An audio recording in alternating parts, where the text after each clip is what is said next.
I would not have been on a boat that night, except he had been out all day in this storm, and it was one of the worst storms they had in the Cape in a long time.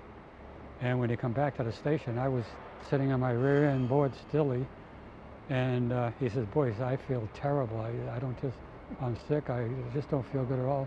I said, "Well, go to bed," and he did. He went to bed, and that shortly after, that is the day of the rescue.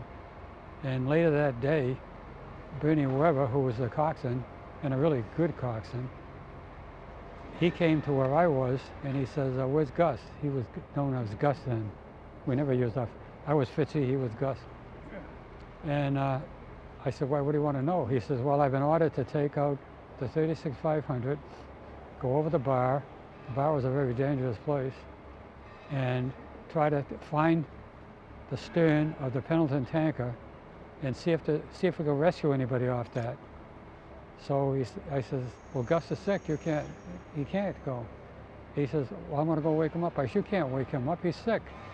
Well, I was a little lower ranked than him, but he says, "Well, what am I going to do?" I says, "I'll go with you." I was dying to get on that boat anyway, and I really wanted to go on that boat. And that's what happened. The fisherman said to us, "Don't do it, you know. You're crazy. You're crazy. Don't go over that bar. You'll never make it tonight." This was at night. It was maybe 5 o'clock, 5 to 6 o'clock at night. He says, you'll never make it." Why don't you go out and turn around and tell him you got lost? Yeah, that's what he said.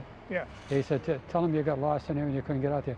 But at that time, and it's not anymore, the motto of the Coast Guard was you had to go out, but you didn't have to come back. I thought they might throw a line, so I kind of crawled up front there, but then the boat was bouncing. I said, "No, the line's just going to snap." So I went back into that little cubby hole behind that canopy type thing, and was standing there, and they threw what they call a Jacob's ladder, which is a rope ladder, over the side of the ship. And they started coming down, and I'm thinking, boy, those guys got a lot of guts coming down that big ship like that and into this little boat. But they wanted off that ship because that ship was starting to lean. It was starting to lean because the waves we were on what they call the lee side, and the waves were coming from the other side.